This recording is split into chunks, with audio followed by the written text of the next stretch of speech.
All right, we're out here at the Woodbury Wildlife Area, camping area, and we're going to get a shelter set up.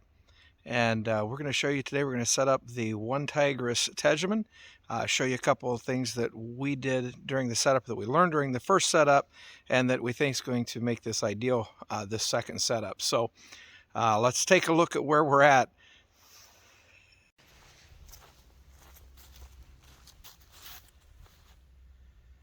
So we've got the Tegimen unbagged, and we're going to basically just string it on this ridge line. I'm going to attach some prusik loops, and then I'm going to use some paracord shackles to secure it to those prusiks. This gives me full adjustability, so I can move it back and forth across my ridge line, and I can tighten it as I need to, given any stormy conditions, etc. And so it gives me a lot more flexibility. I've set it up both without the ridgeline and with the ridgeline, and I really like the ridgeline option. So hopefully you'll be able to kind of see what I'm doing.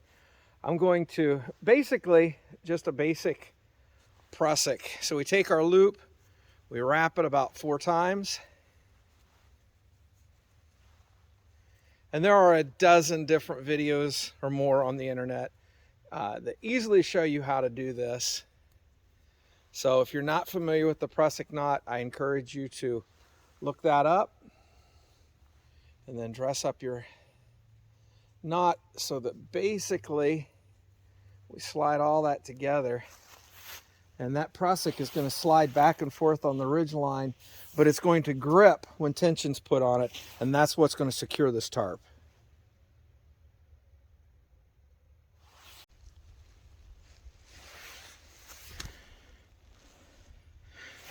So the OneTigris is conveniently equipped with an adjustable strap system. Really, the easiest way to attach this is to just take that strap through your prusik and then secure it with a good solid toggle. And that's not going to go anywhere. This gives me the advantage of slight adjustments here, as well as being able to slide my prusik knot up and down the line.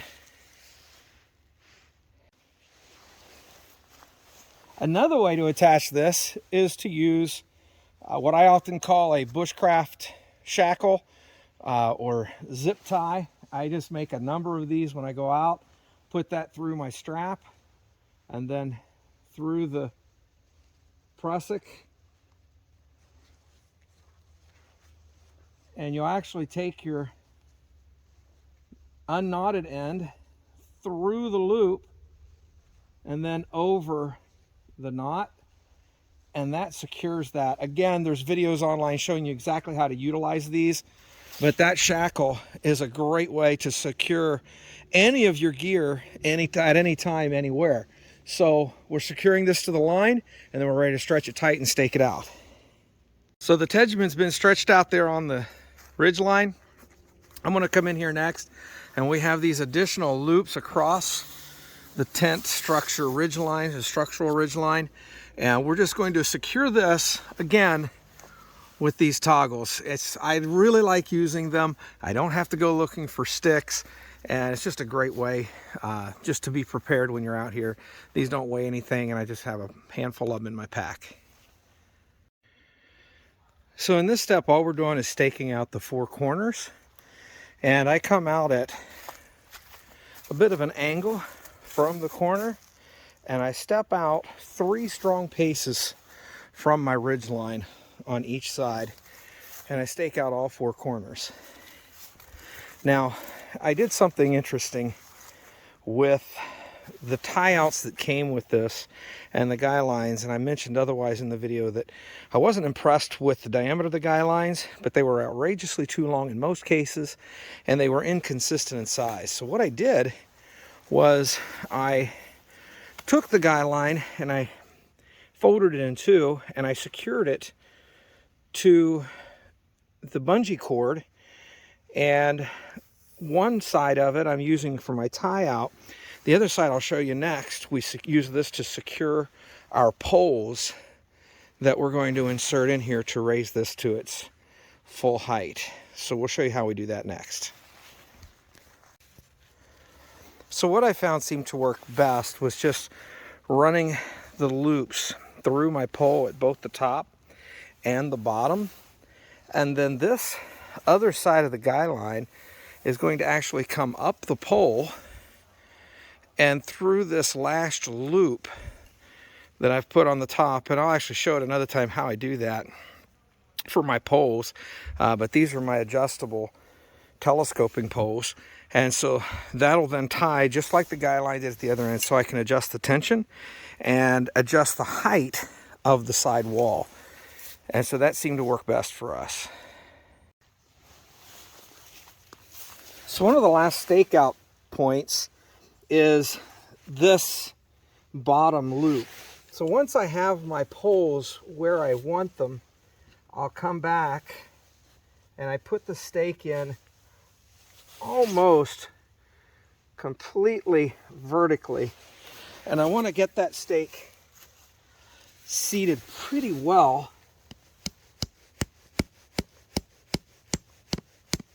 All of the others went in with these, and then I'm going to put the loop back over the pole, and I'm going to set the pole right down on that. This does two things. This keeps my pole, there's a piece of cordage under that which is easily replaceable. That keeps my pole in place, and because this pole is secured at the top, it's going to keep the tent down on the pole so the wind's not going to lift it off. If you remember in the footage in my yard, in the high winds, that was absolutely critical. Once I've set that stake, I come back with one of these simple steel stakes, and all this is doing is going in there at an angle just to keep that tent strap down close to the ground where I want it. Just a little extra security. So once we've got all of our poles in place and we feel like the tent is fairly well adjusted, and that's really the beauty of tying the guy lines. And I think I mentioned earlier in one of the video clips that we took off those plastic adjustable guy line pieces. I like the luxury of tying my own knots, having full adjustability of my cordage. And so in this case, what it allowed me to do is to split the guy line in two, so that one guy line goes out to the stake. The second guy line comes up here to the top of the pole. I found this was necessary to get a decent looking set. And so what this allows me to do is to tie and adjust what I call a guy line knot. I actually don't know what this is called. I use all kinds of knots I've used since childhood, and I don't know what they're called.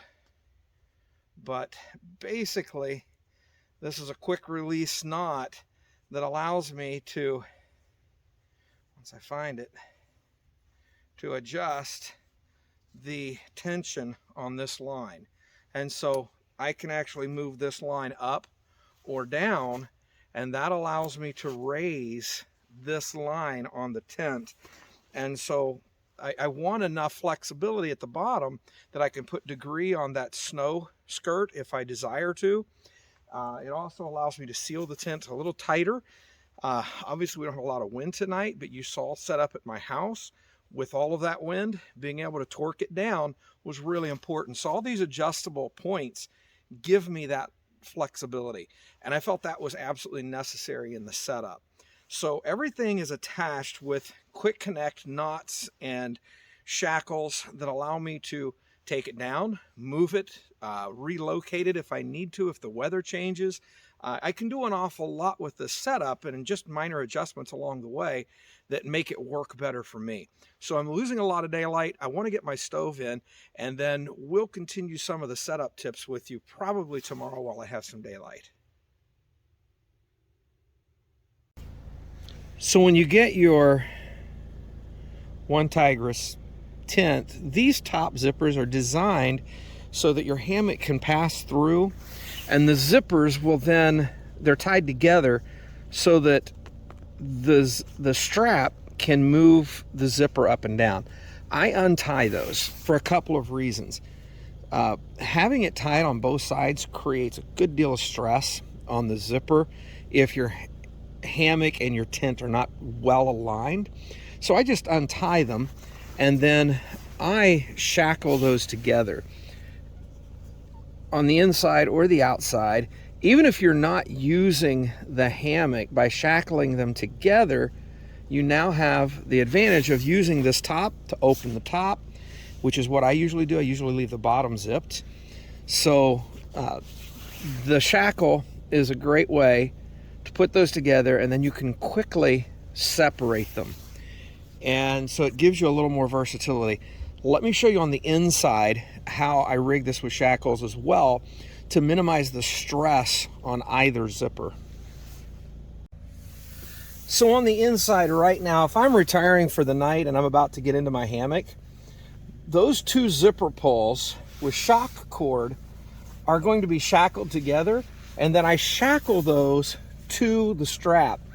What this does is, instead of the hammock strap pressing against just one zipper at a given time, as the strap moves up and down, it will move both zippers at the same time. This does a couple of things. It keeps your tent more sealed, and it reduces the stress on the zippers, which is something that I'm concerned about. I'm not terribly impressed with the zipper quality. I lubricated my zippers with beeswax, which I typically do on a tent. Get these shackles out of the way. When I'm using the tent, I have my zipper pulls unshackled. This one will stay at the top, and I can close that up fully. And then when I want to get out of the tent, I just pull the bottom one.